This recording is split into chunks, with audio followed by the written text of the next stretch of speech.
On new issues related to transhumance in the region, transhumance, intercommunity conflicts, terrorism, and the proliferation of small arms. This topic is loaded with many contradictions and controversies. So you will pardon me on issues that I will raise. In 2018, we did a presentation for ECOWAS ministers on other farmers' conflict and challenges for regional security, which copies have been made available. But I will be focusing on the topic that is being given to me. I just want to say that this topic is not new, and there's nothing new I will add, but that there are some issues that I will throw up for discussion in this parliament, because the parliament is the voice of the people. What I would do is, first of all, look at conceptual issues in the topic, and it will be followed with understanding the nature of transhumance, agropastoralist, and sedimentary nature of farmers. The next thing, I will look at the conflict issues that has been generated in the process. Then I will look at the role of the parliament. In the last presentation we made to the ministers, my apology at that time, and I want to do it here now, is that we couldn't factor the parliamentarians. We made wide range of recommendations, and we couldn't factor the importance of the parliamentarians. So we will address this issue as we go on. Conceptual issue. As I said, this is what we presented, but I will be looking at the topic that is presented. Later I will rehash these ones. Number one, transhumance. My colleague that just presented, he said the concept transhumance is not clearly known and understood. And therefore, because it's not clearly understood, people don't know how to define it. But in scientific terms, transhuman refers to scientifically organized livestock farming methods based on regular and predictable seasonal movement, in which herders follow the rhythm of seasons in search for pasture lands that they already know, scientifically organized. It's not haphazard. The livestock herders know the movements and season on which they will move in the process of the time. The effort is to keep their livestock healthy to achieve food security. Because of time, I will stop here. So transhumance is scientifically organized process of livestock movement. The herders and the livestock move seasonally. It is well planned and well organized. But there's another concept that is nomadic. Nomadic is characterized by continual and unpredictable movements of all members of a family or group in search of reasonable grazing pasture or field for their herds. So nomadism has no focus. They just move anywhere they feel they can move, and they hear that there's grass, they can move. But transhumance is organized based on the regulation which we have just heard from the last presenter. It's regulated, it's planned, and it's organized. But nomadism is floating. Then we have semi-transhumance. Semi-transhumance is the partial movement of pastoralists in which some members of a family or the group decides to take on sedentary farming practices. It's okay. Okay. They take on sedentary farming practices, while others proceed on seasonal transhumance. So, semi-transhuman is agro-pastoralism. Semi-transhuman is agro-pastoralism. Some members settle, few others go ahead and move to where seasonally they could get grass and return back to meet their family in a particular place. Now, two other concepts which we need to understand is small arms and light weapons. Small arms and light weapons, and then terrorism. Small arms and light weapons, in our understanding, are the strictly military arms, automatic rifles, machine guns, shoulder-fire missiles, and rocket system, light mortars that are contributing to continued violence and suffering in the region. This is what is defined as small arm and light weapon. They go beyond things like stick, things like knife, and any implement the farmers or the herders use.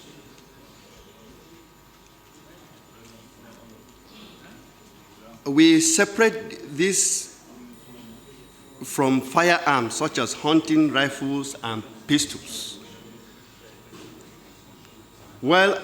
which are commonly used by citizens in any country. So firearms, rifles could be used, but small arms and light weapons are heavy.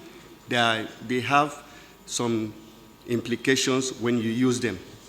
Now, what of terrorism? In the broad sense, or in the broad term, the concept terrorism is associated with terror. And a lot of us use this concept, terrorism, anything that happens in our society, we say is terrorism. In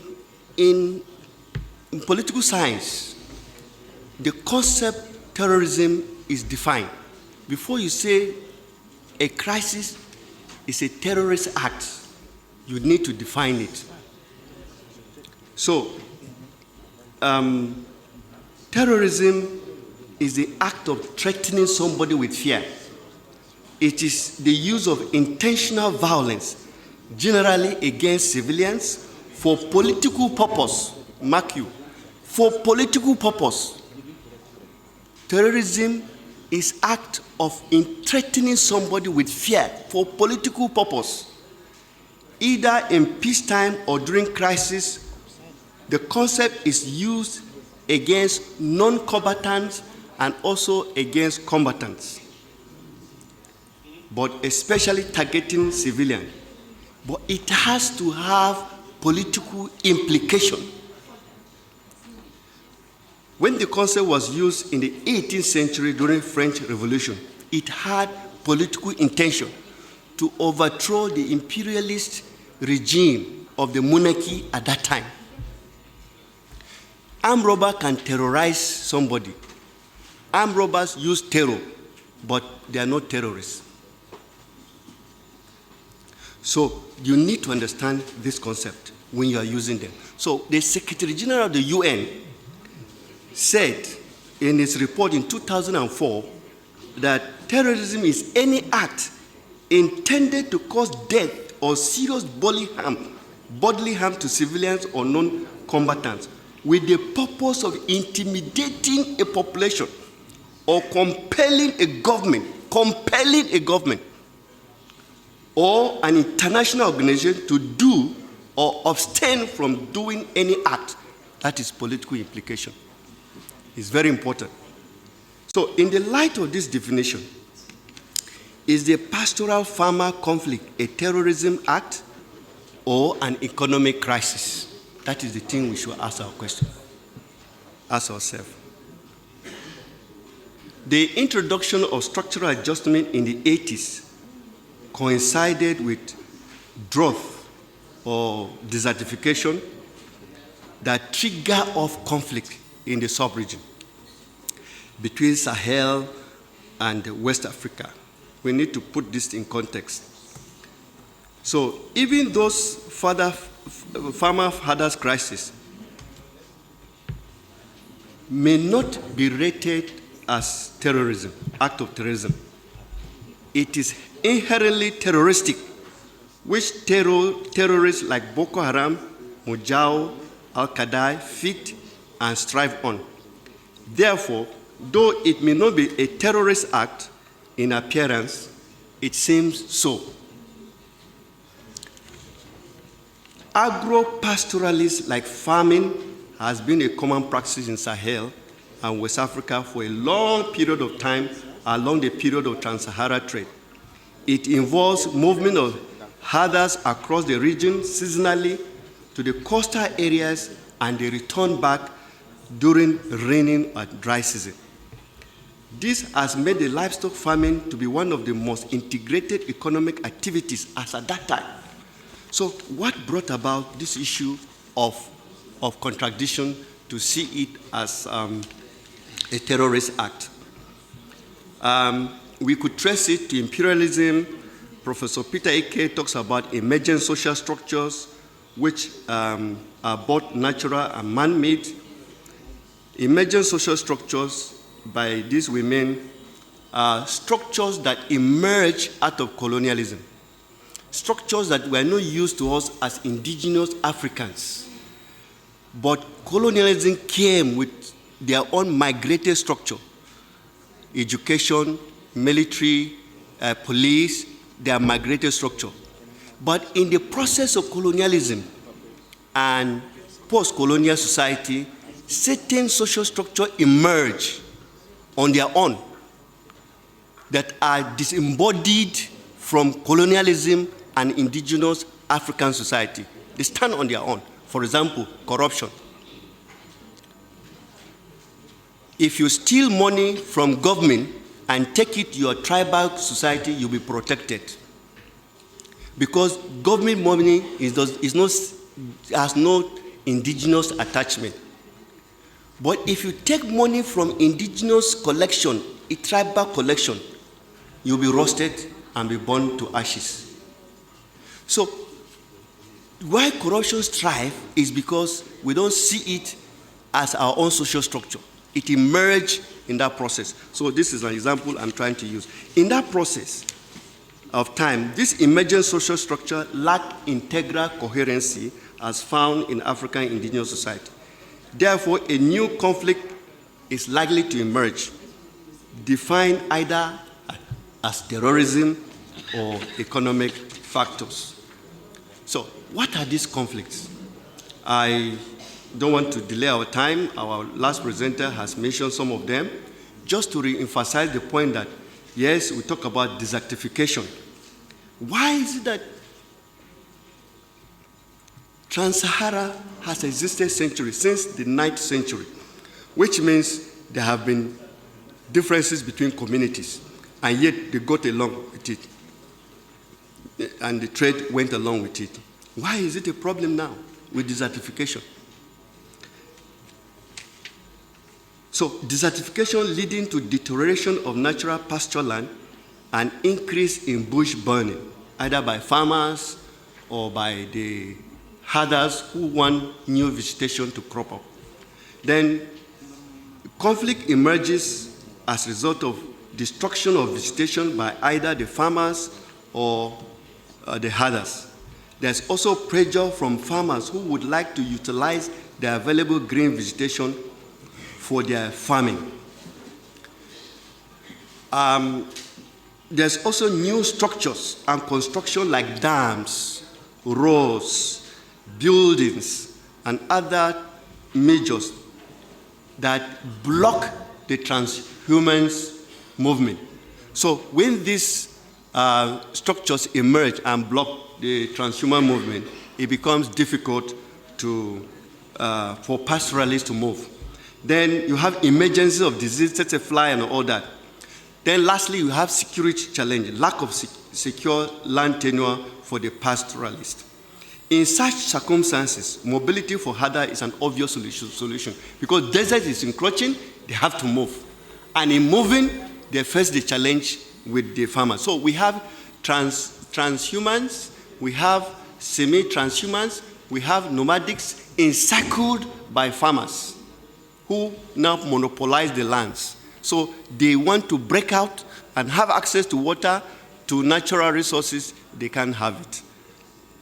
So now we have conflict over damaged crop as well as poisoning of animals. We have conflict over water reservoirs. We have conflict over land. We have conflict over the encroachment into protected land like forests, parks, and others. So some others would like to venture into protected land, and they face blockade by government. So all these conflicts as they are taking place, do we see it flows with arms proliferation and what we call terrorism. The situation has escalated with cattle rustling by armed bandits who now use sophisticated weapons to kill the herders and steal their cattle. In return, the herders are well arming themselves. Now, research survey we conducted among the multinational joint task force in Lake Chad region shows that as the farmers from the Sahel are moving down to the coast, they confronted with the Boko Haram, who either rustle their cattle and kill some of them and intimidate them, conscript their children into as members of Boko Haram and rustle their cattle and sell to make money. So on that basis, in the process of moving, they now begin to arm themselves. As they arm themselves to protect themselves, they now have conflicts as they move towards the coast. So that is a genesis which we have to, of the crisis which we have to look at. That is how arms come in. And I must say that among the multinational joint task force, the discussion we had with them is that if you go to Chad, there are markets for selling arms, for selling arms and ammunition. They sell it, they say it's in the market. They sell it. If you go there, it's just like water, if you want to buy water. So, and this is something that ECOWAS Parliament need to take into consideration. Where are these arms coming from? Yes, from Libya and all that, but in Chad, that is what we're told. So it is very important for us to look at this issue. Now, to our question as whether the conflict at hand has been exaggerated by armed proliferation and making it terrorism or not, I want the House of ECOWAS to define and debate this themselves. Because you are the voice of the people, debate it whether actually this is terrorism or not. In order not to contravene the rule of the House, because I'm not a parliamentarian or Speaker of the ECOWAS Parliament, I will reserve the answer to myself. But however, as guest speaker, I have responsibility to speak on my research finding. Yes, it could be an act of terrorism, but it may not, depending on the situation. However, first, it is only a sovereign state, we must understand, that can establish whether an act of terrorism has taken place or not. Only a sovereign state, and the parliament is part of a sovereign state. In Nigeria, for example, the government avoided identifying terrorism as herder-farmer conflict as a terrorist act. And as I said, is it an economic crisis or terrorism? We must identify that. But in my research, no government in the sub-region has done this. Not even in Mali, in Burkina Faso, and all that. But Boko Haram, Al-Qaeda, Mujahideen, Asadin, among others, have been identified as terrorist group because one, they have political agenda and they have ideology, which they intended to take over the control of government. Then secondly, the process of this conflict of herder-farmers conflict, none of the herders or farmers said that they want to overthrow any government. So on that basis, you cannot say it's a terrorist act. But is left for the parliament. Now, what is the role of the parliament? I said we have neglected the parliament for long. And it's important we revisit this issue. The parliamentarians will need to take steps. I even condemn anything that is done all over the world. The suspension of the parliament in London, the oldest democracy, is a slap on democracy. And I think the parliament needs to stand and speak against it. Because if this is happening in London, any government can wake up anywhere and say the same thing and say they have suspended the parliament. So the point I'm trying to emphasize is that the parliament is the voice of the people. So we need robust legislation to address this issue. The parliament needs to work with parliamentarians or parliament of member states to address this issue. The parliament needs to set up a subcommittee who should work out with respective government on how to address this issue. And I suggest that we have committees in the parliament. Why wouldn't this committee take a trip to Lake Chad and see things for themselves among the multinational joint task force? Committee should visit them. Visit this other country and see things for yourself as one of your special, robust oversight. So engaging in dialogue, also working with traditional institutions, which is neglected to some extent. Parliament we had before colonialism came is very important. Traditional institution was very effective in those days, but now they have been marginalized. But the parliament has taken up their role, but you need to work with them in order to address this issue. In conclusion, let me conclude. I see the conflict in the sub-region more of economic than terrorism, number one. Economic than terrorism. Number two, it could be seen as a terrorism if it is politically motivated. Number three, terrorism or terrorists feed on farmer-herders conflict to sustain their goals. So there's a mixture for you to assume that there's terrorism. Number four, terroristic acts undertaken by herders or farmers is a security issue resulting from the failure of the state that has become fragile. So, as I said, if it's terroristic, does not mean they are terrorists. But it's a process of which has shown that the state has failed. Then lastly, the parliament is the voice of the people. It has the political will to enforce the political will. And in that basis, these are conclusions we presented in the last meeting, for which I said we should give you the paper to see a lot of recommendations that I've done. But this paper focused, what I've done this afternoon, focused on the topic that is given to me. Let me stop here, Mr. Moderator. Thank you, sir.